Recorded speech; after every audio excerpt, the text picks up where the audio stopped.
everybody. Welcome to the Gapology Guys, your place for identifying and closing performance gaps in your organizations, your teams, and especially within yourselves. And tonight we have a great topic we've been hearing a lot about recently, managing change fatigue. In many organizations, teams frequently, and most commonly each year, find themselves in situations where they need to navigate and lead through change. And that frequency often causes fatigue in the teams.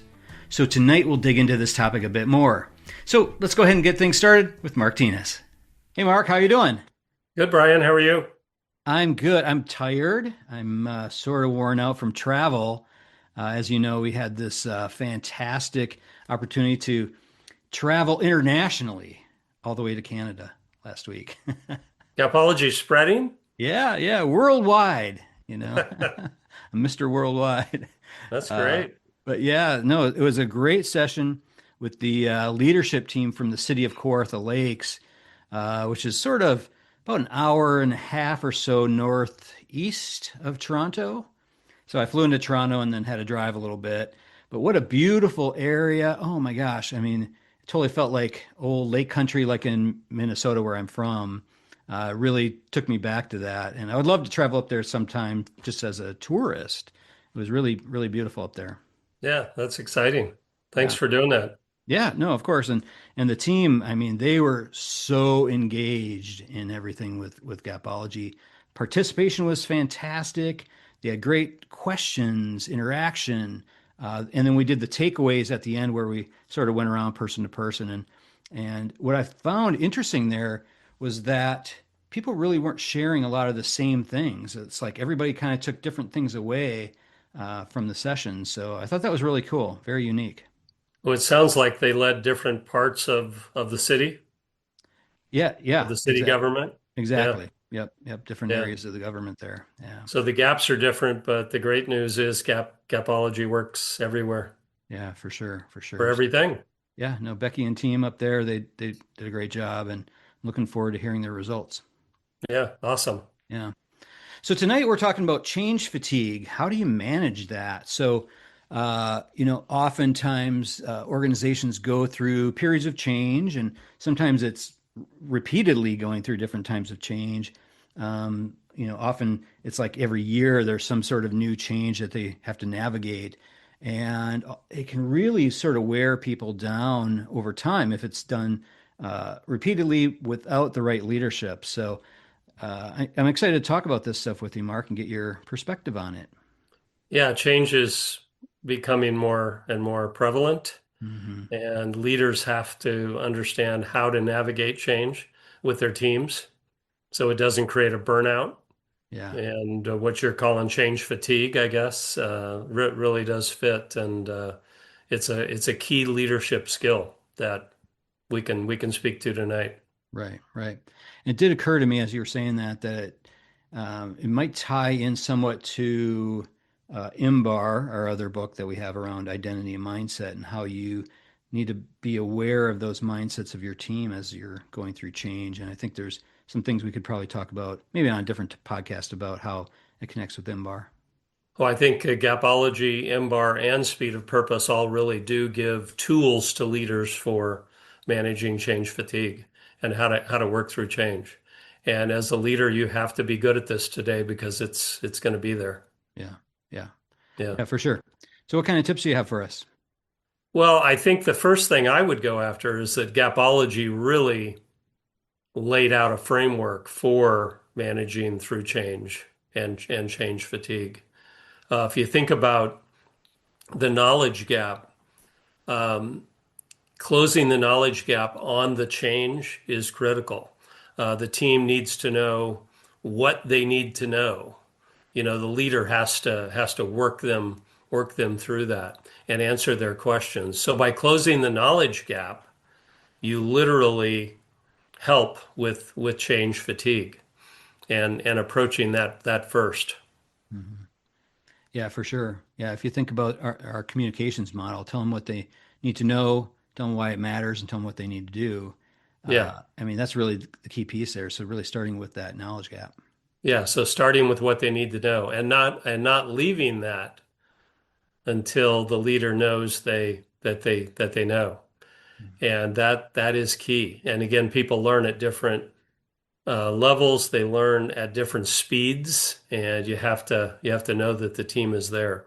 And then to your point, the importance of the change has got to be understood. So telling them why it matters, and then I would come back with random recaps.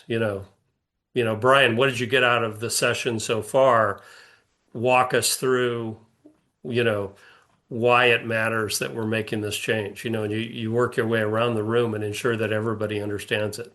So telling them why it matters is key, and ensuring again that they understand that, and really answering any concerns at that point would be key. Yeah. Having the team open up about their questions and concerns would be significant. And then moving on to closing the action gap, what you need from them, what they need to do, and answering the questions around that. So using Gapology, through the knowledge gap, importance gap, and action gap really does overcome change fatigue. Mm-hmm. And it may not be easy, but it's a simple framework that you can use, and it works. Yeah. Yeah. And it occurred to me as you're saying that, you mentioned speed of purpose, really connecting specifically around the, I guess, importance gap, but connecting to your organizational purpose. That I guess connects people at a deeper level than just understanding that they have to go through another change. They can really understand the why and how it helps to deliver your purpose. Yeah, so the leader would need to come prepared to help the team understand that, how it ties together. The other key in speed of purpose is tying every role to the purpose. So in this case, tying every role to the change, to the new process, whatever it is huge. And if the leader can come prepared with that in advance and help the team understand that, it's gonna move everyone forward rather quickly. Yeah. Yeah, that's interesting. Sometimes when change happens in maybe it's adjacent departments or other areas of the business, there's sort of this snowball effect that sometimes happens where that change, that transition that people go through, that emotional, impact sometimes does snowball onto other areas. So tying it to the purpose, making sure that every role understands how they contribute to the change, how they contribute to the overall, goals and objectives and mission and all those pieces. I think that's really critical for the leader to build into their leadership rhythm as they're leading that team through. Yeah. The other thing that I'm not hearing enough of from leaders is the random recap behavior, to where they pause every 15 minutes and say, okay, let's see, I haven't called on you yet. Brian, walk me through your notes on what we're changing, why it matters, and what your role is.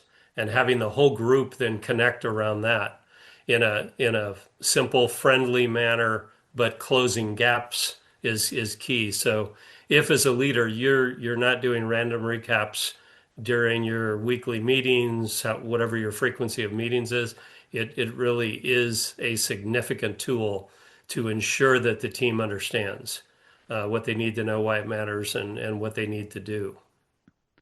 Yeah, yeah. I think the a couple important things with the random recaps. First of all, I think setting the stage for it ahead of time, letting people know you're going to do it. I think that's Yeah. important just to reduce anxiety and fear and so forth. Well, it But also it also creates a greater level of attention. yeah, If they exactly. know you're going to do it, they're going to take better notes, they're going to listen better, they're going to ask questions and get prepared, because in a moment they'll be speaking about it. Yeah, yeah, totally. And in addition to all that, I think it can really set the stage for the team to understand that you value the input of each of the team members. So if you say, we haven't heard from you yet, that if it's set up properly, that can Huge. show that you value their opinions and Yeah, thoughts. huge. Hmm. It's huge.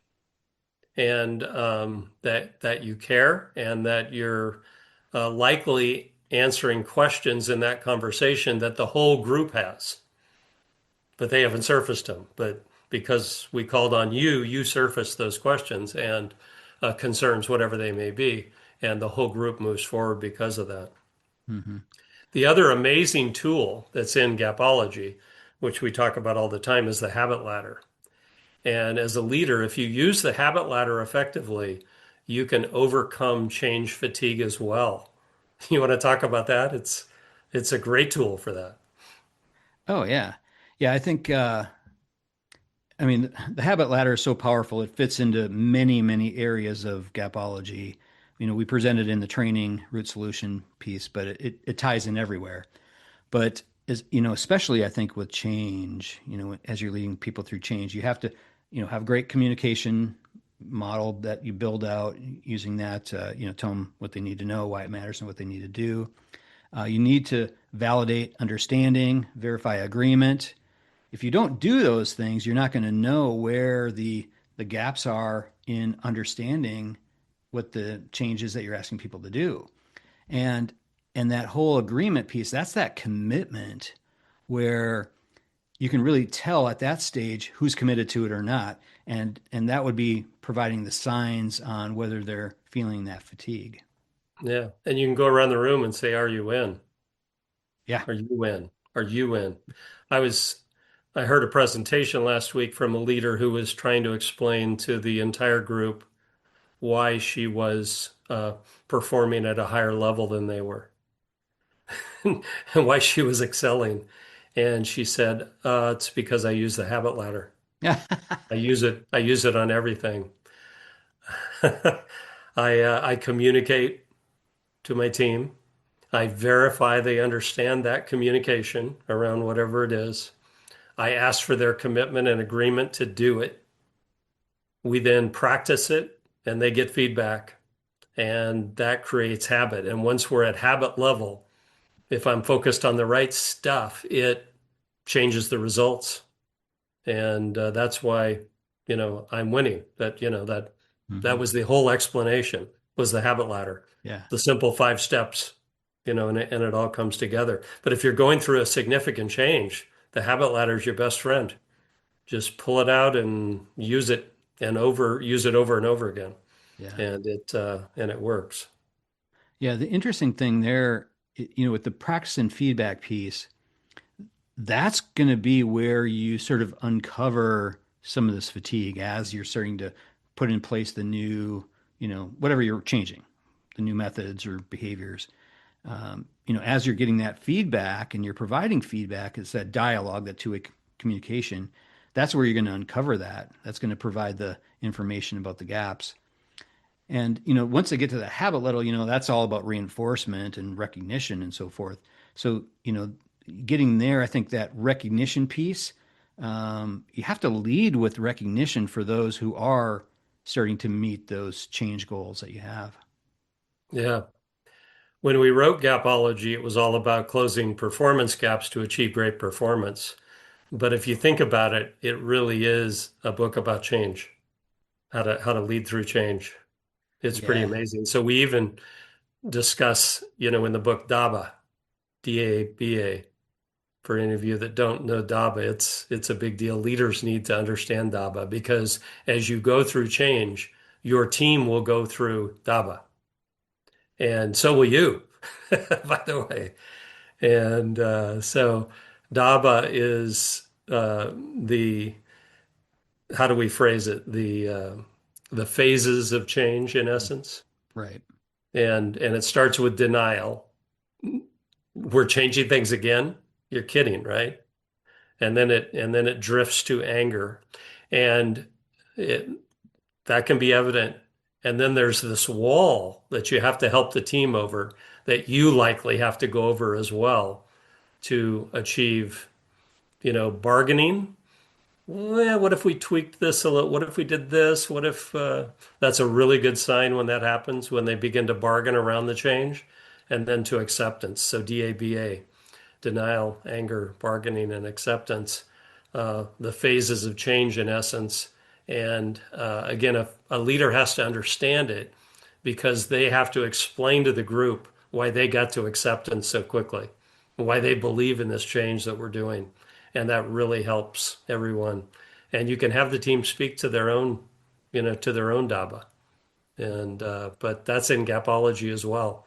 A book of change. That's amazing. Yeah, no, it's interesting. It really is.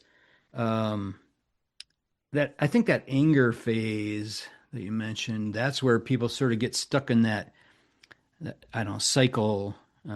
Loop. Yeah, loop. Yeah, that's a good phrase for it.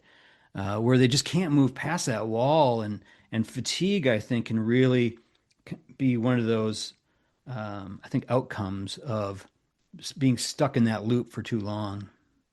Well, the amazing thing we found is that it's not the first person over the wall that does the best job with the new change. It often is someone caught in denial and anger who then gets to a level of bargaining and acceptance and outperforms the rest of the group. So you as a leader have to understand it because each person's DABA is individualized. It's theirs. And once they're over the wall, if they get over the wall, they can perform at a totally different level. So you have to be aware of it. It can't be something you deny. And you as a leader, again, go through your own DABA. So you may be experiencing denial and anger as you're presenting the change to the team. That's a problem. You have to you have to figure out how to get over that wall yourself, or you may communicate ineffectively, and the team will pick up on your lack of buy-in to the change. Yeah. If you're not over the wall, they will see it. Yep. They'll see it in your words, in your body language, in your behavior. So it's something that leaders have to be aware of, and we go into detail about it in Gapology, so you can be aware of it. So Gapology really is change leaders' best friend. Closing the knowledge gap, the importance gap, the action gap, the habit ladder, communicating, verifying their understanding, asking for their agreement, practice and feedback, and then creating habit through that, and then understanding DABA and the phases of denial, that are represented there. Yeah. Yeah. I think, one of the key pieces you mentioned there is really, I think, modeling the behavior you're expecting from the team, being the example. If you have questions or you're stuck in anger or, you're kind of in that loop, I think it's really important to connect with your leaders, the people that are maybe above you, possibly peers, people that can help you move forward. We've talked in the past about first team first, and during times of change, it's incredibly important to have first team first, where that first level of leadership's really aligned before you ever start to communicate to the rest of the group. Yeah, yeah. Change can be messy. I've seen leaders tell the group, "Hey, I'm not on board with this either, but we've got to do it." That's not a pathway to greatness. Yeah. So you've got to figure it out. And leading through change is one of the key competencies of a great leader. So if you're out there and this isn't one of your core competencies, you need to get there. And Gapology, Speed of Purpose, and MBAR really are your best friends around this. It wasn't our intent at the time we documented them and wrote them. But if you think about it, as we looked at those winning leaders, that top 10%, that A group, they were all masters of change. They knew how to lead the team forward through change. Right. Right. That really is a test of your leadership. If you're a poor communicator and you're not connected with the change, and you don't have the skills to lead teams through it, that crushes trust in a team, and that will totally break down your leadership overall. So, so I would say for sure, if you haven't read the book, pick up a copy, listen to it on Audible. We have it on Audible as well, and a lot of great tips in there. Yeah, give us a call, send us an email. We've got the updated 15th anniversary edition of Gapology coming out in the next few months, so we're excited about that. It doesn't change Gapology, it just brings it up to date on some stuff. So, Yep, exactly. We've expanded a bit, added in some additional learning pieces and so forth, things that we've learned from all of our clients out there. So and things that we talk about on the podcast. So yeah, we'll let you know when that's available, but it's coming soon. We're getting close. All right. Yep. We'll talk to you next week. All right. Thanks, Brian. All right. We'll see you. Bye. All right. That'll do it from here. Make sure to subscribe to this YouTube channel. Or if you're listening to the audio-only version, subscribe there as well to get all the latest content. And for more information on all of this, head on over to our website, gapology.org. Everyone have a fantastic week. We'll talk to you soon.